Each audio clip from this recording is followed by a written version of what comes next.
Welcome back to the Cossy Arsenal channel. My name is Cossy. Welcome back to a brand new video. Arsenal have done more work in 10 days in July than we did in 30 days in June. We have a striker, some departures have been confirmed, and 3 big signings have actually been confirmed as well. So in this video, let's dive into all the work Andre Bata and Mikel Arteta have done in July. What have we done so far, and why do we think that July is going to be the biggest month of Arsenal this transfer window? More deals are coming, more deals are in the pipeline.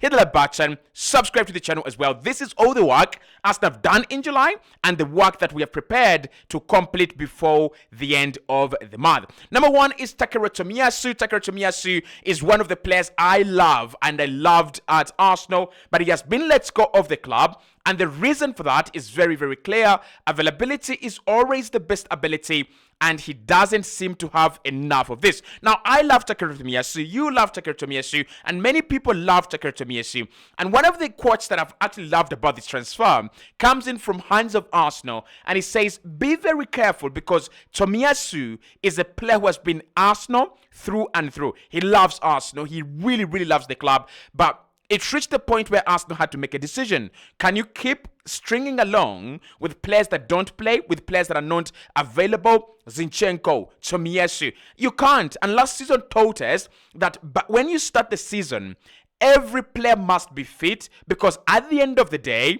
you're going to have injuries, you're going to suffer injuries through the new season. And for me, players like Gabriel Jesus, players like Alexander Zinchenko, if you're that injury prone and you're not even the starter, I'm sorry, you've got to go. So Takehiro Tomiyasu left Arsenal this month by mutual contract termination. You can let me know what you think about this one, but people received it negatively, but it wasn't actually negative. I think we got it wrong.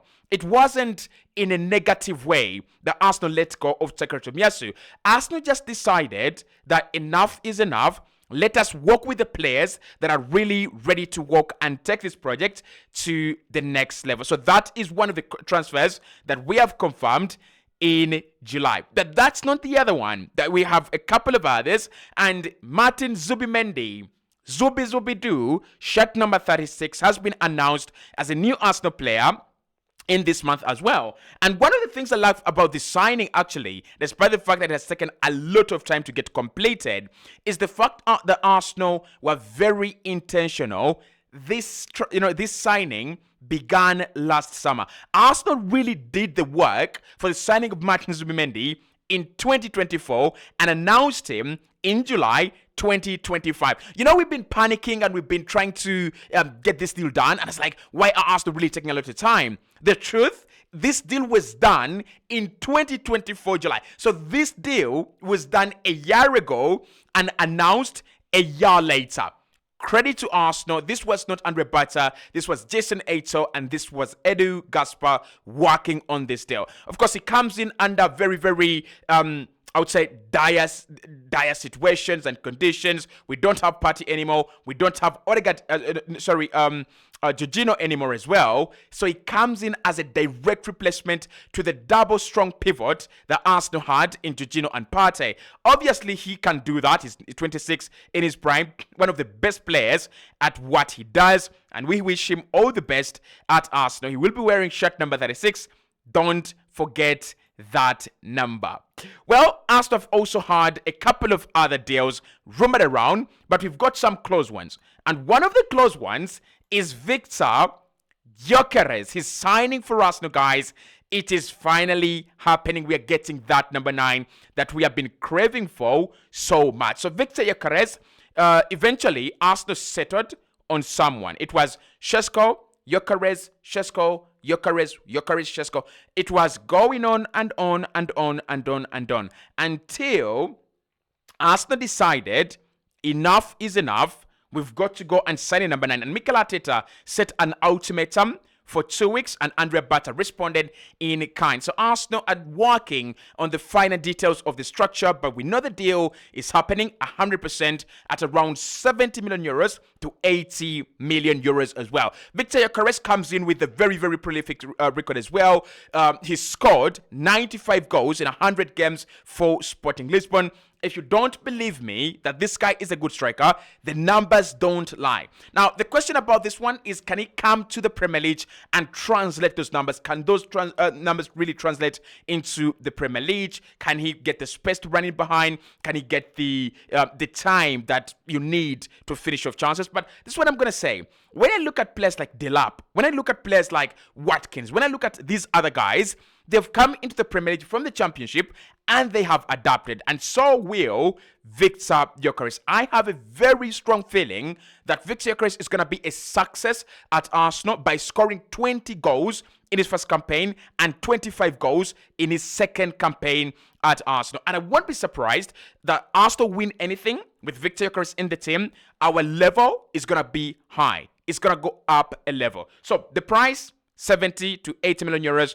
Don't have a problem with that. It's just about the structure. Can Arsenal bend down and pay that 5 million euros more that Sporting are asking for? Or can Sporting come down a little bit and tell Arsenal, you can give us that money and we shall be all right? But that is another one that Arsenal have confirmed. Advanced negotiations are happening and nothing is going to stop this deal. Absolutely nothing. And then, of course, we got a new goalkeeper. This one was confirmed as well by the Arsenal website and the Arsenal official channels. Kepa Arrizabalaga joined us from Chelsea for about £5 million. Well, it looks like Chelsea are looking to make Arsenal a permanent dumping ground. And if we want to stop this, there is one thing Arsenal can do. Let us start winning. The reason as to why Arsenal still have this mediocre mentality is because we don't win trophies. And if you don't win trophies, people are going to look at you and clubs are going to look at you as a mediocre club. That is why Chelsea always send their trash towards us. I don't think it is Arsenal, and I would be embarrassed if it was. I don't think it's Arsenal really proactively looking for these deals. I think it's Chelsea picking up their small phone and they're saying to Arsenal, hey, we have Kepa. Like, you guys need a goalkeeper. Would you consider him? Oh, we have Madueke. You guys need a goalkeeper. Would you consider him? But putting all the beef aside and putting all the rage aside, he's not a bad signing, a very, very bad signing after all. Like, yes, we've got some bad signings from Chelsea. Peter Cech wasn't a bad signing. But my problem is Arsenal always go to Chelsea when Chelsea are upgrading and they get the leftover. Like, Chelsea wanted to upgrade on Peter Cech. They brought in Thibaut Courtois. And all of a sudden, Peter Cech becomes sufficient for Arsenal. A guy that Chelsea are upgrading on, it's unacceptable. But for Kepa, like I said, is one of the signings I'm going to stand behind. Yes, he's not that glamorous, signing, £50 million. He's a £5 million goalkeeper, but the experience with which he comes with, and with where he's been, Madrid, Bournemouth, Premier League proven, is one with Chelsea as well, 2 Champions titles, could bring that winning mentality at Arsenal. It could actually work. I'm not trying to defend it. I'm trying to make sense of it. Right? But there's one I can't make sense of. Like, I really love to support this Arsenal team and their decisions. This deal, I can't make sense of. And that is the Noni Madueke deal. So the Noni Madueke deal, if you don't really want to fool yourself, this is what I'm going to say. It is happening. Like, start living with it. It's like when you go to the doctor's office and he says, it is time for you to start counting your days. You are dying. Madueke is a deal that is happening. So Arsenal fans, I've seen them online.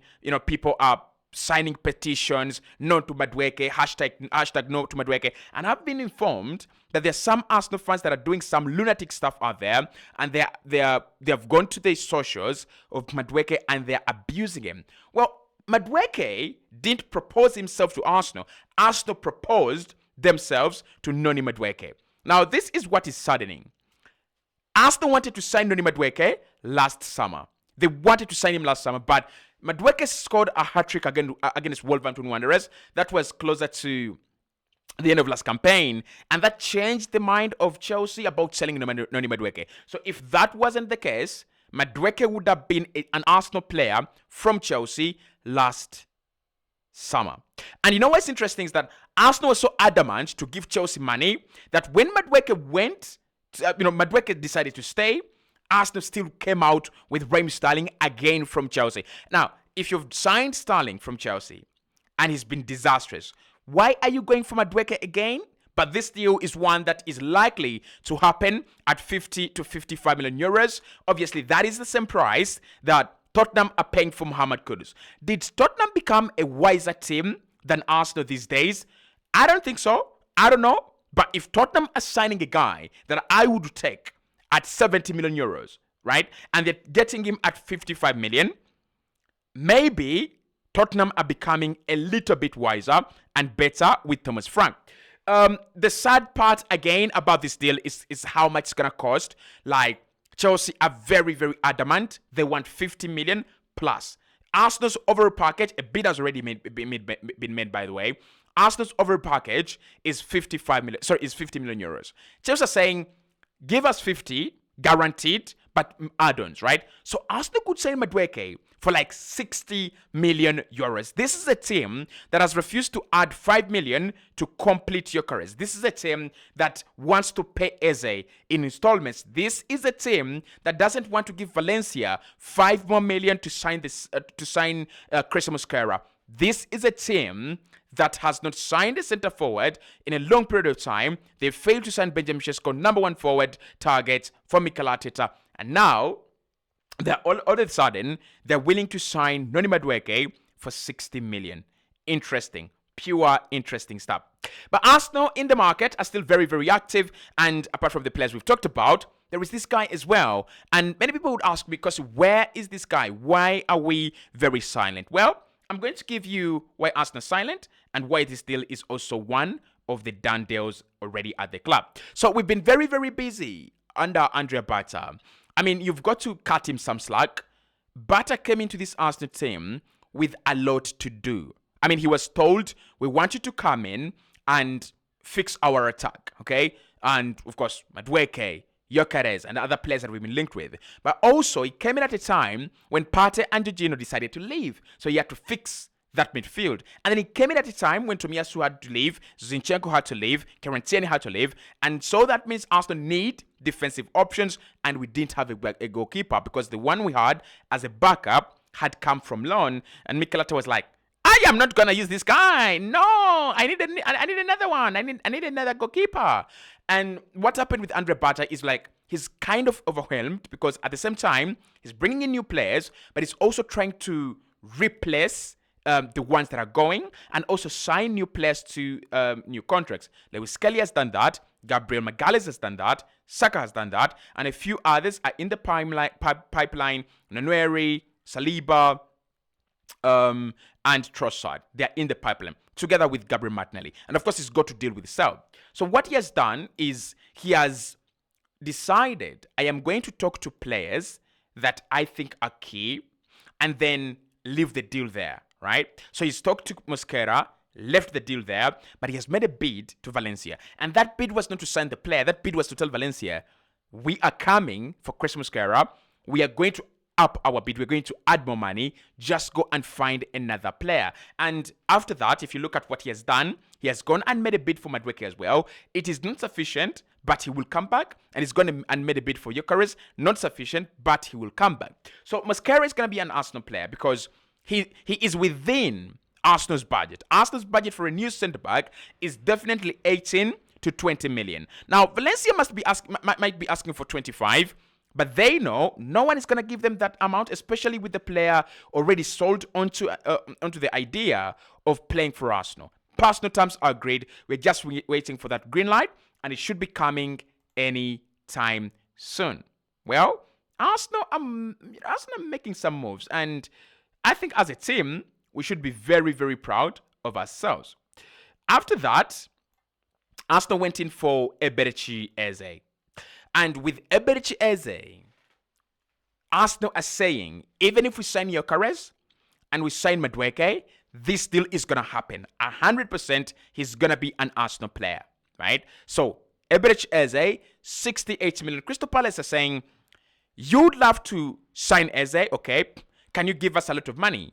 And Arsenal saying, why would we give you a lot of money, guys, right? We want to sign your player, but we don't want to give you a lot of money. But 68 million is a little bit fair. Arsenal want to pay this deal in installments, but they're really more willing to send in a £45 million bid, which is going to increase later on than pay the whole amount at once. Okay. Then there is Rodrigo. Obviously, with Rodrigo, we know the story. Madrid have told Rodrigo, Arsenal are interested in you. They want to sign you. Why don't you go there? Why don't you go to Arsenal? They would be willing to sell, but Arsenal have to make a sale as well. And then today we have confirmed the signing of Christian Nogard from Brentford, 15 million. That is 10 guaranteed and five in performance-related benefit bonuses. But he is a new Arsenal player, and he will be wearing shirt number 16. You know what I remember about shirt number 16 is Aaron Justin Ramsey. Although Arsenal have so many players that I've loved over the years, Ramsey is one of my favorite Arsenal players ever. Like, he was so reliable, and he was the opposite of Jack Wilshere. Wilshere was so talented and never reliable, never available. And Ramsey was a talent that you could rely on. Always available, always reliable. He would score goals in games that you would really need a goal. And whenever you're like, who scored? You'd always get that Aaron Ramsey. So shirt number 16 goes to Christian Nogard. Unless we have any surprise departures, Martinelli and Noneri at the moment are expected to stay. That is going to be Arsenal's summer by the time we hit 1st September. But of course, anything happens, I'll be here to remind you of what we've done and what we are doing so far.